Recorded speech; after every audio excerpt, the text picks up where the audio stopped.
Bismillahirrahmanirrahim. Alhamdulillahirabbil alamin wassalatu wassalamu ala asyrafil mursalin sayyidina Muhammad wa ala alihi wa ashabihi ajma'in. Kali ini kita akan membahas surah Al-Insyiqaq. Ada juga yang menamainya surah Idzas sama'un syaqqat. Betapapun surah ini turun sebelum Nabi berhijrah, sementara ulama berpendapat bahwa ia adalah surah yang ke-83 yang diterima oleh Nabi. Baik, mari kita lihat apa pesan dan kandungan surah ini. Idzas sama'un syaqqat. Saya sering berkata bahwa kata iza berarti apabila, sekaligus itu menunjukkan bahwa itu pasti akan terjadi. Apabila langit yang dilukiskan di dalam surah An-Naba itu, bahwa dia sangat kokoh. Wa banaina fawqakum sab'an shidada. Langit yang begitu kokoh, yang begitu serasi, yang begitu indah, insyaqqat, terpecah, terbelah berkeping-keping. Ini terjadi pada awal proses kiamat. Idzas sama'un syaqqat wa azinat li rabbiha wa huqqat. Azinat terambil dari kata uzun. Uzun itu telinga. Telinga itu mendengar. Suatu perintah, suatu tuntunan apabila didengar, itu berarti diikuti, dipatuhi. Maka azinat li rabbiha itu berarti langit itu mendengar dan mematuhi Tuhannya. Apa yang dipatuhinya? Bahwa kamu harus pecah. Wa azinat li rabbiha wa huqqat. Nah, dan memang wajar langit itu, walaupun dia diperintahkan untuk pecah berkeping-keping, wajar dia taat. Kenapa wajar dia taat?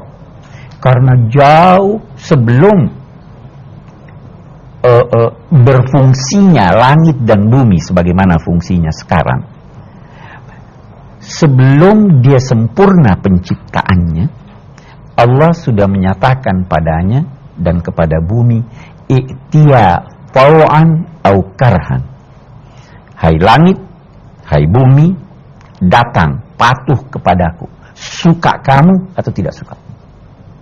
Maka langit dan bumi berkata, ataina ta'iin, kami datang memenuhi semua perintahmu dalam keadaan patuh.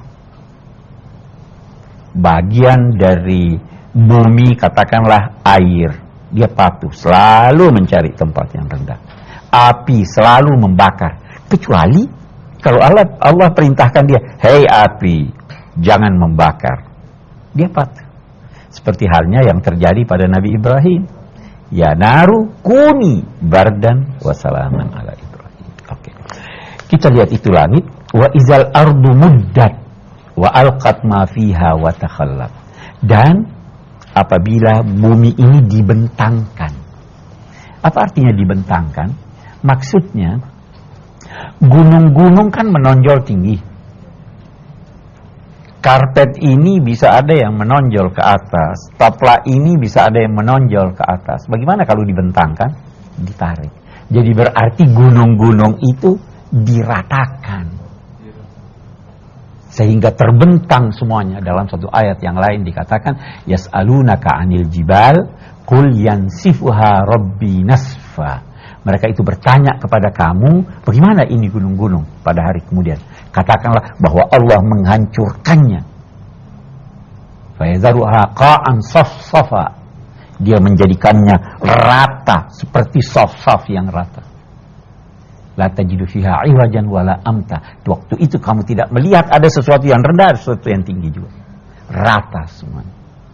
Wa izal ardu muddat wa alqat ma fiha wa takhallat wa azinat li rabbiha wa huqqat. Sebagaimana langit, dia juga.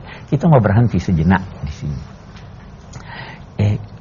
mau lihat bedanya langit dan bumi dengan manusia. Manusia kalau dihancurkan Tuhan atau bahkan dikasih penyakit, ada enggak yang meronta? Belum dimatikan, belum dibinasakan, dia sudah meronta. Banyak. Langit dan bumi, saya rela. Apa yang kamu tetapkan, itu saya rela. Ya kan? Itu bedanya. Nah, nanti kita akan lihat kalau kita bahas salah satu surah Sabbihisma, kita akan lihat apa makna takdir bagi alam dan bagi manusia. Wa adzinat li rabbiha wa huqqat. Ada hal yang kedua yang saya ingin gambarkan. Kelihatannya Al-Quran ketika berbicara tentang langit, bumi dan lain-lainnya, kita dulu bertanya, itu makhluk hidup atau makhluk mati itu?